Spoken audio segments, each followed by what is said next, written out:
First of all, thanks again for appearing on our podcast, Why We Plan.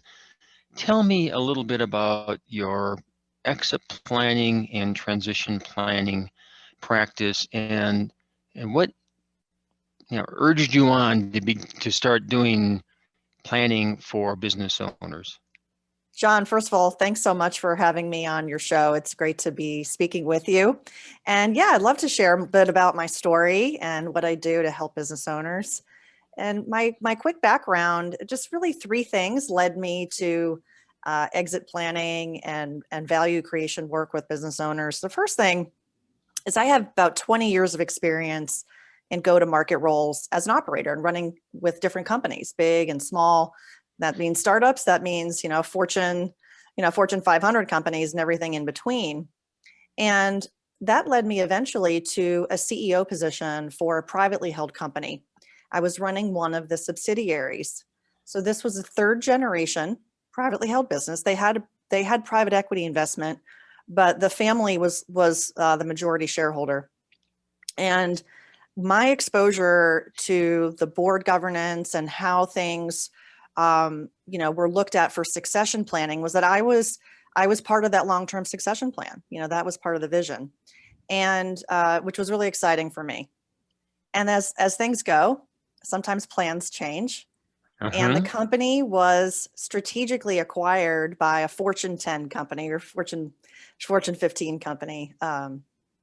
Everyone knows that delivers packages, and it was a very exciting process, but it was a big change. And going through that, my next step after I left, after the integration, I joined a private equity firm. And then I got further exposure to doing deals. Now, this time, these were really small entities, but I was on continuing my, my track of due diligence and understanding, how do we create value through tuck-ins, et cetera. And then the third thing was a stint with a law firm. And so I got an appreciation. I was running business development, but I got an appreciation for the professional services process of collaboration and working with other professionals on behalf of the client in a collaborative way. And so the key there was one of the accounting firms I had been networking with had mentioned that they were creating an exit planning practice. And I wanted to learn more about that. And so as I look back on really these three things kind of in sequence led me to where I am today, which is my firm is called SmallDotBig, small DOT, so dots, connecting the dots. And so I help business owners connect their dots with their transition and their future. So that's a very interesting background. But now I assume that you're dealing with, for the most part, smaller entrepreneurial type companies where the owners don't have the support that a large firm has in terms of advisors, decades of experience, yet they want to exit their businesses. So what do you do to help them develop a plan and implement a plan to leave their businesses? Yeah, correct. I do focus on the lower middle market. And many of these firms are, as you said, they may not have a full, robust management team. But what I try to do as an advisor is meet them where they are. And so it does start with an assessment for both their business readiness for a transition. It may not be to sell the company. And I think that's a really interesting thing to talk about is, well, what are those transition options? And really, what is their future vision? What are the things that might be pulling them towards something new as opposed to sort of waiting for something to happen? So this where it starts part, right, is two parts. One is the business readiness of where the business is today on a variety of levels. And then where are they personally? And I think it's really important, John, because so many people, they're just not thinking about leaving their position. They've been in this role, their name's on the door, that's so tied in with their identity to own a business. There's a difference also, I think, between owning a business and being a business owner. I think there can be more of a separation, but it's really important to talk about and get an understanding of, especially for new relationships, Where are they along that continuum? Mm-hmm. So when you meet an owner that wants to exit, but they don't know what to do, they're not sure, maybe they don't know you well, you haven't been working with them. How do you approach in a conversation the importance to plan for their future? And then what action do you take to kind of cement that thought in their minds? Because Yeah, I think, go ahead. Sorry. I Want was to going to finish say your that's question? often one of the biggest problems we find, our members find, who are members of BEI, is getting the attention of owners who know they need to do something, but it's difficult to engage them in that planning process. So It's a when you, great question because it's the classic, what are the excuses today? I have a yeah, number of people that are in the I'm too busy to do this camp. And, we have to be savvy in pointing out that that's exactly the problem, right? Is that there's mhm, always something that's preventing them from doing probably some of the most important work that needs to be done, that really needs their attention. But of course, it's, if we go back to our Stephen Covey, with is it urgent or important? And if the phone, the classic, the phone rings, it's not urgent, not important, but you answer it. And mhm. oftentimes it's the not urgent, but very important that we're not making the time for. So yeah, do I have the perfect solve for that? No, I don't. I mean, I'll be, authentic about that. It's a challenge, I think, for me as well with talking to people, whether they're current clients or prospects. So what I try very hard to do, John, is I try to meet them where they are. If it's Mhm, their time in a month, how much time can they dedicate to it? Then I'm flexible on that. mhm, Some people are very prescriptive of, oh, well, we need to meet this amount of time. And I appreciate the frequency. I do, because I think it helps keep momentum. But at the same time, we're human. I mean, one of my clients, her mother died, and you can't just keep keep going, and you have to give her put a that on break, and pause. Yeah. you have to put it on pause. And there's graduations from high school and college, and there's people selling homes, and something's always in the way. But what I try to do is bring it back to a strategic focus. So when I kick off a relationship, I really try to get to the goals. I Mhm, really try to understand their personal goals. And people don't usually use the word exit, I find. They'll say other things. Maybe they would like to step back from running the company day to day, mhm, and they talk about that. They'll say, yeah, I'd like to have somebody else, running it and managing the team. And or they'll say things like, yeah, my vision is I want to be a consultant to my company in the future. I mhm, want to work part-time for my business and less involved day to day. And I mhm, don't come into an engagement knowing the answer. I pretty much know no answers. I'm just here. I call myself a transition Sherpa, that I'm mhm, here to really listen and guide you through a process that gets you not only to where you're going to be happy, but along the way, we're helping you create options. And how we're helping you create options is because we're helping you create value. If someone's like, I want to sell my business tomorrow, that's a different conversation. But typically, and I think what you and I are talking about here are people who are maybe, 3 to 5 years away, 7 years away, that kind of thing. It's rare for someone who's kind of 10 years out to be, I've found anyway, to be really, really ready to talk about this. It's when there's something that's saying to them that they're starting to get ready. They know their management team's not ready, or they don't have a management team, or there's some gap in the organization. And so back to your other question of how do I work with them? Well, I start with a diagnostic. I've licensed my back office, if you will, from the Value Builder system.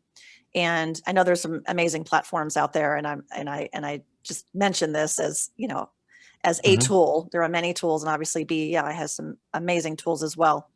But regardless of which tool you use, I think it's important to begin with that. Begin with the strategy. What are the goals? What is their Mhm. personal mission? Do they, have they articulated that for themselves in some way? It doesn't have to be formal and written down, but can they articulate it? And if not, I've got to try to bring it out of them. And I can bring it So, out of them in a variety of ways.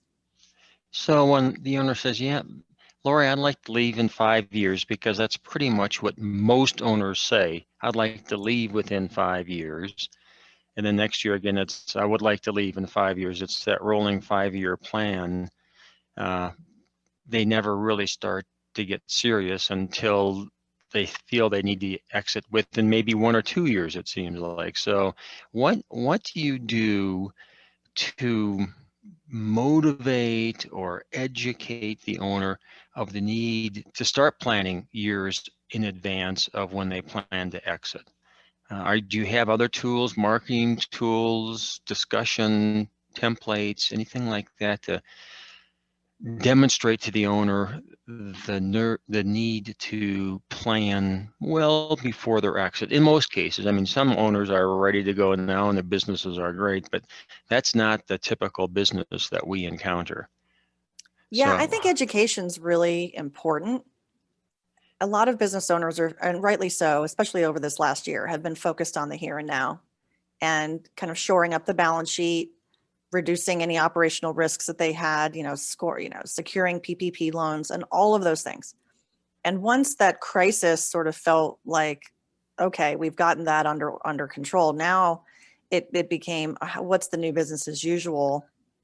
And so from that perspective, there's some owners that are feeling more ready because they went through recession and 2008, 2009. Perhaps they also had their business during 9/11. And yeah. so this is now the third time around in what was very difficult perhaps for their business, and thinking about where they want to be. So for those folks, also potentially their age, if they're in their 60s, let's say, I don't think it's necessarily about education of what is, I mean, certainly people want to know what the process is because maybe they've Mm-hmm. never been through it. But there's a couple of examples I can think of where for them, it's more about, well, what's my business worth today? And in some of those scenarios, it was more about, hey, immediately, let's just do a quick estimate of value, right? It's not a certified business valuation where you're Mm-hmm. going to pay $5,000. It was, a little more of a sense of, hey, this is the ballpark.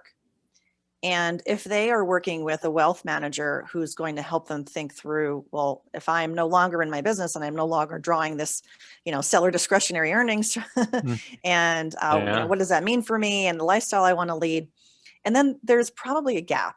And so I find that gap as to be a really big opportunity. Your firm has a wonderful survey. I just want to mention one of the statistics that really jumped out to me. It's your BEI Business Owner Survey from 2019. And the question is, what's standing in the way of your exit? And the number one answer, I know you know the answer, John, but the number one answer was 33% said they need to improve the business first. That All right. is, for me and my mission in a nutshell of how I got started in this is like, let's work on that. Let's really help get your business ready, because that's Mm-hmm. probably in the process of us as humans, right? When they're involved in getting their business ready for sale, they inherently will become more ready.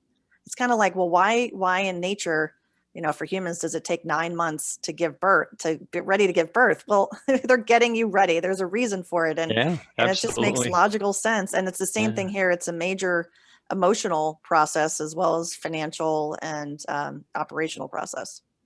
Yeah, exactly. I mean, you're exactly right. It's a long process. Owners take different various paths. You just need to begin an engagement process, or even maybe a preliminary to an engagement process, on understanding where the owner's coming from, what they want, and then what do they have? What are the resources available? And that's the whole gap analysis that we spend a lot of time on, determining what the gap is, because that for many business owners, once they understand there's a $5 million gap in what they need to have in order to exit on their terms, that is very motivating. And they're willing to talk with our members about different ways of growing the value. And again, that's usually a multi-year process. So in terms of you're marketing to business owners and probably to advisors to business owners. How do you approach that, Laurie? What tools do you use to get in front of a business owner? I use a variety of tools, John. I'm still experimenting as we all are. And Mm-hmm. I can say I've had some success in some areas and I've had some not so much success in other areas. I'm happy Yeah. to share what hasn't worked as well as what has. I do a mix of things. I think because of my marketing background, digital marketing especially, it's made me much more comfortable in the medium Mhm. of content creation. And so that's where I really started Wow. was I saw it as, let's go to the basics. Who are my audiences? And from the get-go, I recognized that I had two primary audiences. One is business owners, for sure, right? I want Mm-hmm. to reach them. And the other, as equally important in this process, are influencers, or what I call them COIs, or centers of influence. Mm-hmm. And COIs are professionals who support business owners in this journey. And so that's the groups that we've been talking about, the lawyers, the accounting firms, the wealth managers, but it also might be others that we might not think of as commonly. Could be fractional CFOs who are consultants or HR professionals. Mm-hmm. And so we're all orbiting this space, but we're in different swim lanes. And so how do we support each other in this process? So because of the background that I had shared, right, where I already had this mentality, I was already coming in with this concept, plus with my background as a business leader, somebody who's been in the C-level for a lot of years. I thought, okay, I have a unique position in that I'm going to focus on the value creation side first, Mm-hmm.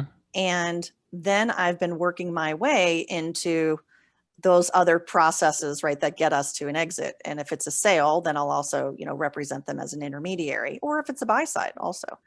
So back to the audience. So there's two, all right. And then I thought, okay, what can I do to get started? I would call a cold start problem. I have a cold start Mm-hmm. problem. No one knows what I'm doing. They know me, but they don't know what I'm doing.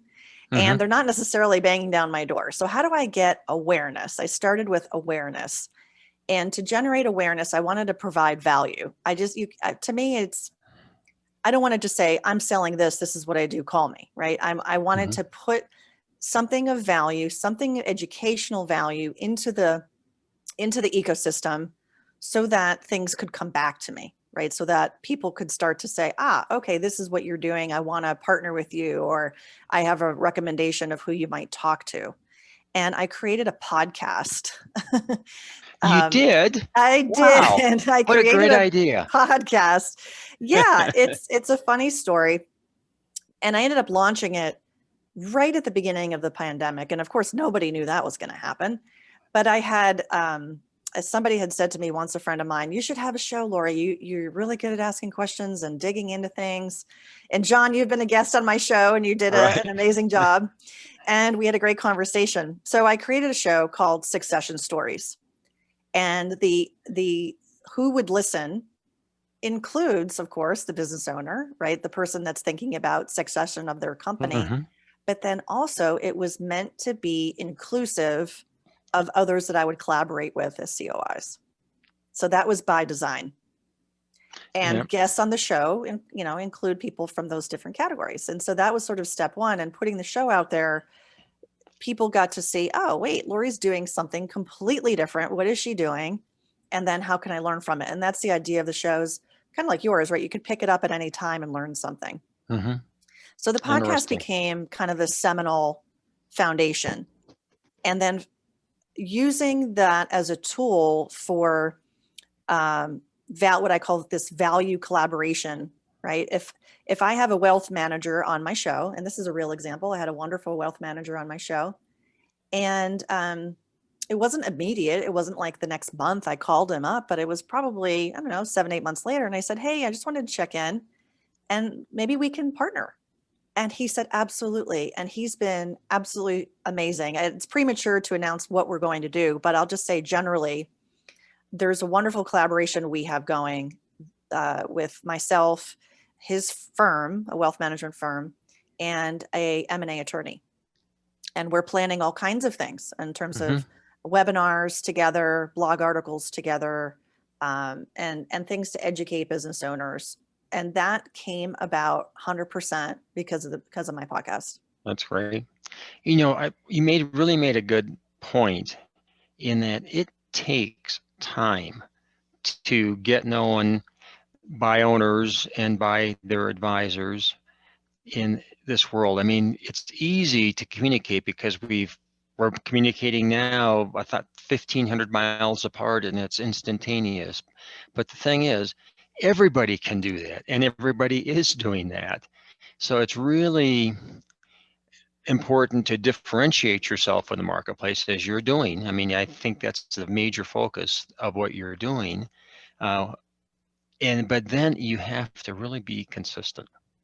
You have to have a system that produces good content and it is delivered often to the community you want to serve. And that's where, as an old lawyer, I mean, the old cliche was, you have 1,000 breakfasts, you kiss 150 pigs to get a client, and you do that pretty successfully. And pretty soon you get too busy to do that. You're working with clients, and suddenly now you have to start the process all over again from scratch. That is kind of the history, I think, of professional advisors and business development. And what you're doing is different. I mean, you're basing your marketing efforts in part upon this podcast and developing a team of other advisors. It sounds like it's going well. And so let me ask you, based on all of that, what would you recommend to the advisors out there? What should they be doing to have the type of success you're having? I think starting with thinking about the audience, right? Get to that point of who are you trying to reach, and think about it in concentric circles. If it's a bullseye, who's the exact target? And we're all probably going to say the business owner. Okay.